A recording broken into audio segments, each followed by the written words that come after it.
আমাদের তো বর্তমানে জায়গা আস্তে আস্তে সংকুচিত হচ্ছে। আসলে আমাদের যে খাদ্যের চ্যালেঞ্জ যেহেতু জমি কমে যাচ্ছে, লোক সংখ্যা বেড়ে যাচ্ছে, সেক্ষেত্রে আমাদের তো যেহেতু ল্যান্ড বাড়ানো সম্ভব না, আমাদের চাষাবাদগুলো উপর দিকে অর্থাৎ ভার্টিক্যালি বাড়াতে হবে। তো এই যে দেখতে পাচ্ছেন যে আমরা পাইপ, এটা মূলত এক্সপেরিমেন্ট এখানে শো করানোর জন্য।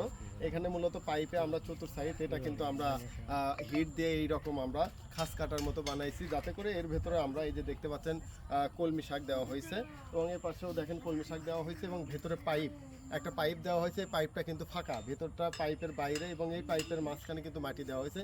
এই পাইপ দিয়ে আমরা বিভিন্ন ধরনের নিউট্রিয়েন্ট, এরপর বিভিন্ন ধরনের পানি বা আমরা কোনো কিছু যদি দিতে চাই এই পাইপ দিয়ে দিতে পারবো, যেটা এই পাইপগুলো ফুটা করা আছে এবং এটা চারপাশে সরে যাবে, এই মাটিগুলো ভিজে যাবে। তাহলে আমরা সহজেই আমাদের বাসা বাড়িতে, বারান্দায় বা ছাদ বাগানে আমরা এইরকম ভার্টিক্যালি 5 ফিট, 7 ফিট বা 10 ফিট পর্যন্ত আমরা কিন্তু এইরকম করে ভার্টিক্যালি চাষাবাদ করতে পারি।